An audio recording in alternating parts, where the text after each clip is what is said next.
Hello everybody and welcome to the Hunter Gatherer channel, and today I am working on finishing up after we extracted and after all the bottling is done and everything.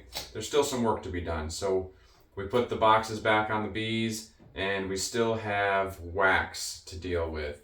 Now this wax has been dripping for a little while now, and what I want to do is render this wax from its current cappings form into a block of wax.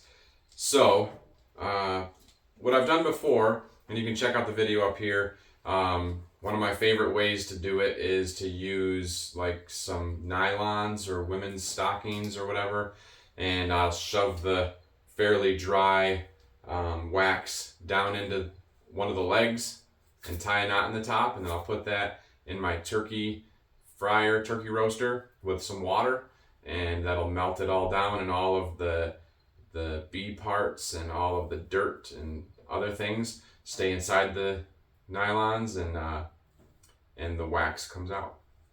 So that's the way I like to do it, especially if you're doing old dirty comb or old like stuff that you've scraped out of the frames or whatever. That might be some old nasty frames that you got some wax moth or some hive beetles in there or something like that. Anyway, I'll scrape that into there, all the old brood area, the chrysalis or whatever. That makes a mess when you're trying to do wax. So, but I had a lot of people on that video, they commented, I really like to use paint strainers. And I have some of those. I've used them for other things, but there you go. We got a 5-pound paint strainer. I don't know what size microns these are, but I've got this, and I've got one currently in my bucket, and you can see it's getting pretty full. I just have a little bit of wax left here, so I'm going to fill this up the rest of the way. I'm going to push it down really good, pull it up, and try to put a zip tie or something on the top to keep anything from getting out. And then we're going to take it out and do a little experiment to see if I like the bucket strainers better than the nylons. Nylons are pretty small holes, so I don't think as much will come through as they will with this, but I'm trying not to be biased or to have I guess you can think about what you think might happen, but hopefully, maybe it'll work out all right. So I'm going to get the rest of this in here, get it all pressed down really well, and try to get as much as I can. This stuff is like gold, and you can only get what they make.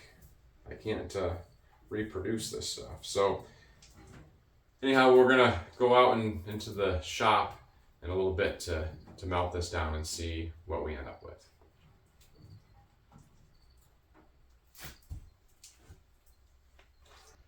Here's what we have for cappings.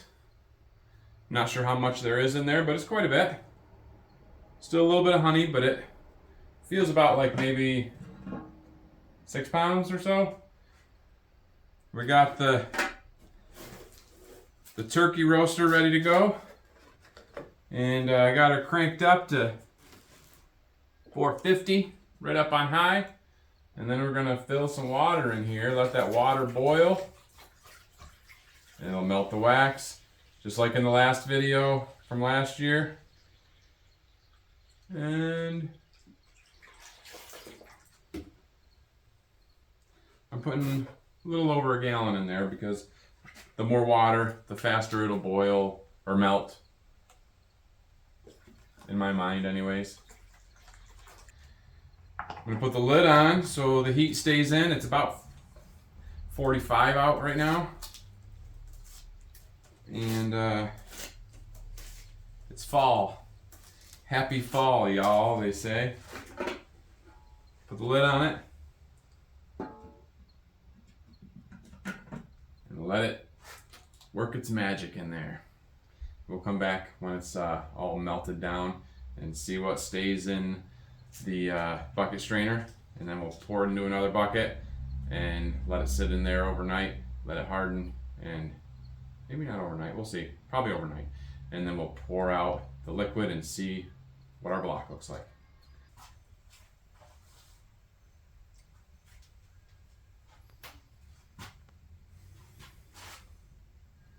You ever have something you know that you just had it a little while ago and you don't know where you put it? Anyway, I need to find my buckets. But this is boiling. So I want to take a look at it and then hopefully find my bucket to pour it in.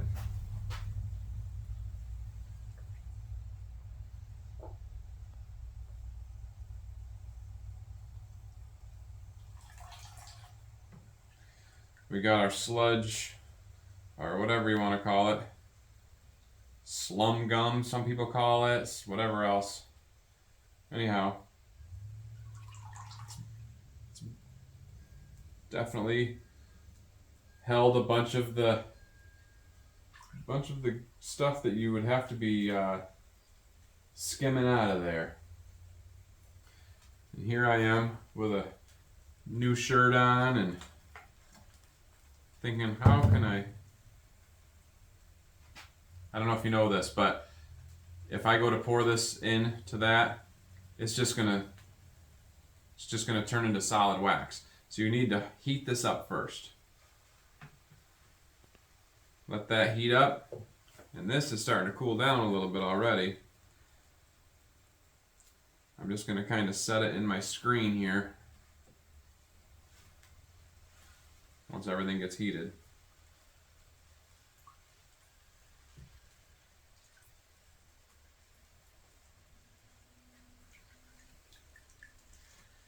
See if we can squeeze her out a little bit.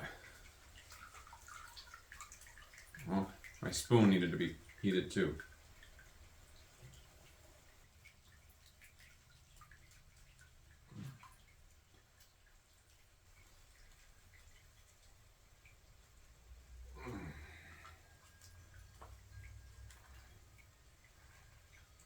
So my initial feeling on this is, if you've got paint strainers, use them. They work. I think there's more surface area on the paint strainer to turn into wax on the ends, on the edges. I mean, you're not having an extra pound on there or anything, but there's a lot more surface area than there is on a pair of stockings on nylons.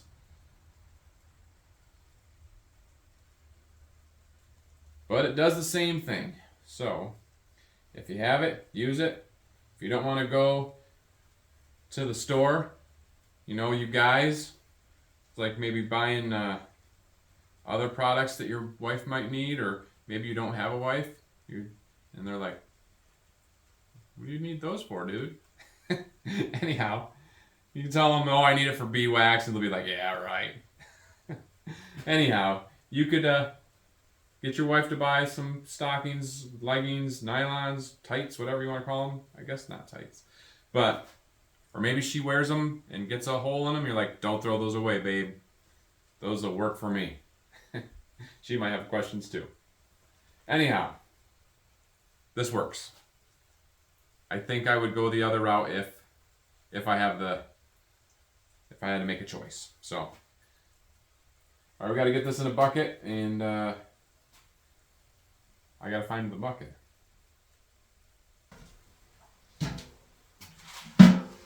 They were right where I left them. They were just on the other side and I couldn't see them. Hidden in plain sight. That's funny. Let's see what this does when we pour it out carefully. Don't use your wife's pots and pans if you have a wife. The one that buys the nylons. If you use your wife's pots and pans, they will look like this afterwards, and you will be in trouble. Same with the spoons and stuff. It'll look like that in this. You might as well just buy a couple and save your marriage. Okay, this is hot. I have these nitrile gloves, and I have a a cotton glove insert too. And this is going to be kind of heavy, so hopefully, well, it's not too bad. It's not too bad at all. There we go. We're just going to pour this in here. Try not to splash too much.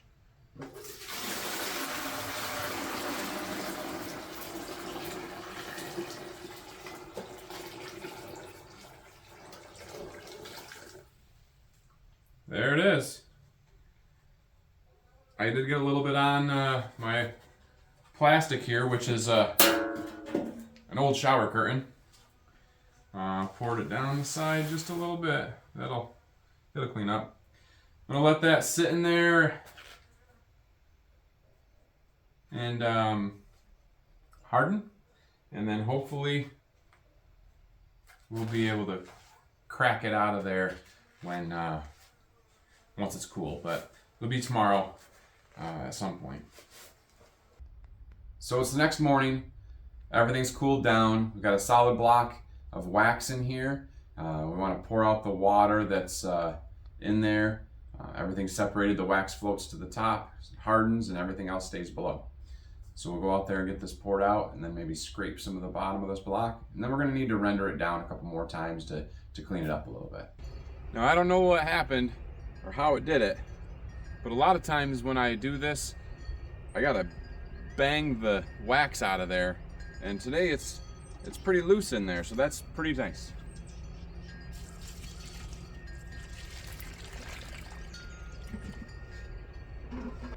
This is what we got. It's pretty clean. There's some chunks. There's a bee there and a little bit of propolis, but I think some of this stuff was maybe already in the turkey roaster, or it was on the outside of the bag of that paint strainer, not on the inside. So I think that it did catch pretty much everything. Just there's some smaller things, propolis and bee parts, that I think we're able to get through the strainer because it wasn't like a super tight mesh on that particular bag. I think that what came out of the nylons was definitely didn't have all this little stuff, but it did pretty well.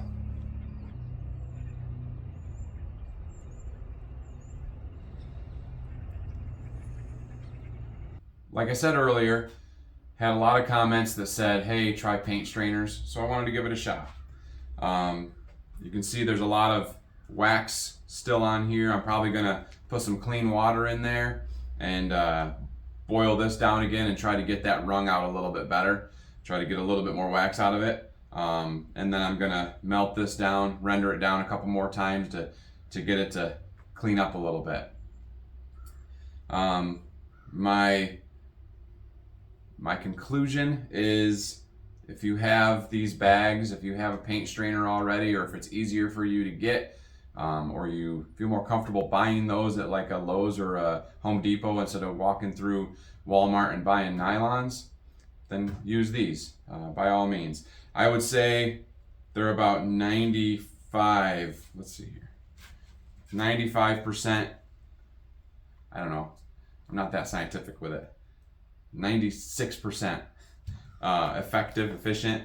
There is still some smaller stuff that came through this mesh. I would say the nylons are probably about 99%. It didn't take very much to render down the stuff from the nylons. I think I maybe did it one more time and it was super clean. I would be fine with running these though. It's a lot easier, trust me, than just doing it normal and trying to scoop out the slum gum or the bee parts with a spoon, or pouring it through one of these mesh colanders. They're kind of a hassle, and it gets all clogged up. But that's how I did it initially for quite a while, until I started doing the nylon trick. So I agree with most of you that made the comments. the 5-gallon paint strainers do a good job. So keep running those if you want to, or try the nylon trick if you want to. That's gonna be it. We got some more wax for the hives and for the frames on the plastic foundation. I usually clean that up and put new wax on it in the springtime. So this will help get the bees building out again. And that's going to be the rest of the video. Hey, I just want to thank you for watching. If you made it this far, you're amazing. Most people probably have clicked off already. So thank you for sticking to the end. Just want to thank you for watching. Thanks for swinging by. If you feel like it, hit that like button. Leave a comment. Do you use these strainers or not? Have you tried the nylon trick? What's your trick to get your wax the cleanest? I know there's a lot of really cool ways out there that I haven't even gotten to yet. So leave those comments below, and I'd love it if you subscribe. We're still steadily growing, slowly but surely, and we really truly appreciate everybody that helps out. We're not getting rich off of any of this, but we like putting out some cool information, and we really enjoy everybody that swings by to check it out. All right, just want to let you know that we love you, God loves you, and we'll see you on the next one. Happy beekeeping. I hope you get everybody gets all their honey pulled off and gets their wax melted down, and your bees get nestled in really comfortable for the winter. Don't skimp on the treatment of the mites, because we all know what they can do to our hives. And make sure your bees have enough honey for the winter, and hopefully this spring they'll all still be there. All right, take it easy, everybody. We'll see ya.